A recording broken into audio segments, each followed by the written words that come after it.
Since you were a little kid, you've probably heard that garlic is good for colds and sore throats.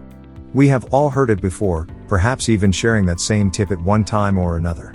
But aside from the fact that you might have heard it from your mom or a friend, are you actually aware of any evidence to back this purported remedy? Before we even dive into the human clinical studies looking at cold prevention and treatment, let's review the alleged reasons why garlic remedies are said to help. Some of these actually have underlying science to suggest they might be valid. Others are either completely fabricated or a gross exaggeration. Garlic for coronavirus. In light of the Wuhan coronavirus outbreak of 2020, some are alleging that garlic is good for fighting coronavirus, COVID-19. Let's nip this one on the butt right now. There is literally zero scientific research relating to garlic and the COVID-19 human coronavirus, which is a novel form of the virus. Coronaviruses are a broad category of viruses, and any garlic research related to other forms is entirely different than COVID-19. For example, after the rhinovirus, which is responsible for 30 to 80% of the common cold cases, human coronaviruses are the second or third most common cause.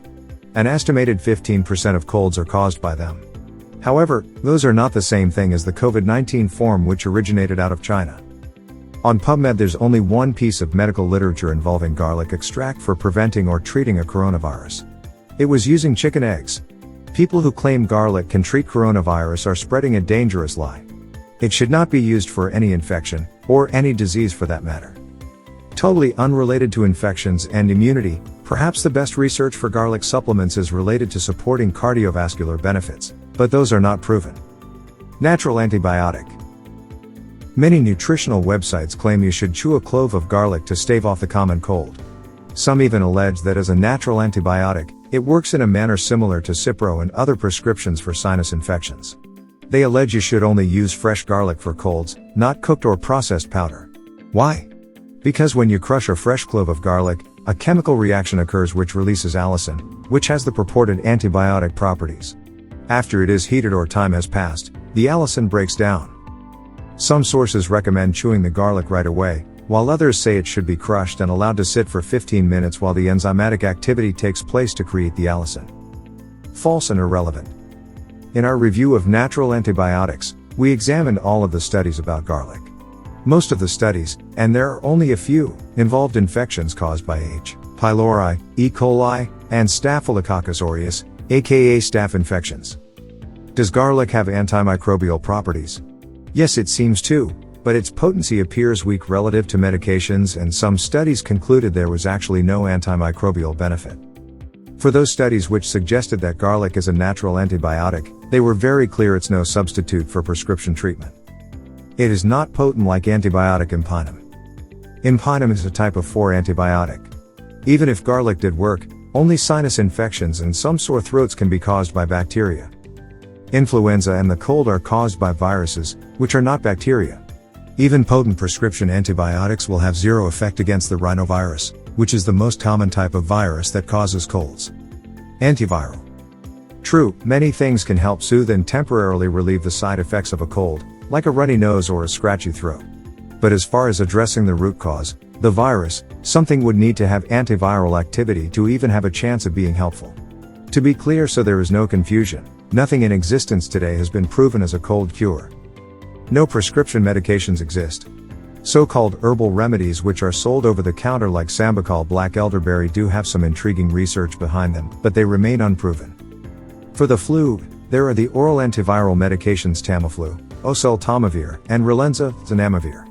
Rapivab, peramivir, is similar but is rarely used outside of hospitals since it is administered intravenously.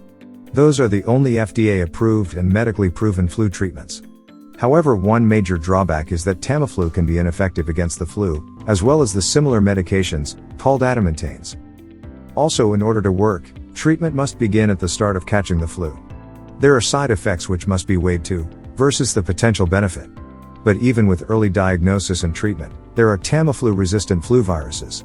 For example, the H3N2 type of influenza A and the 2009 H1N1 are resistant to adamantanes.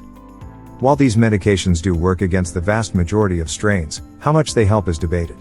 Cochrane database of systematic reviews compiled results from 46 clinical trials, 20 for oseltamivir and 26 for zanamivir, and said, We found that both drugs shorten the duration of symptoms of influenza-like illness, unconfirmed influenza or the flu, by less than a day.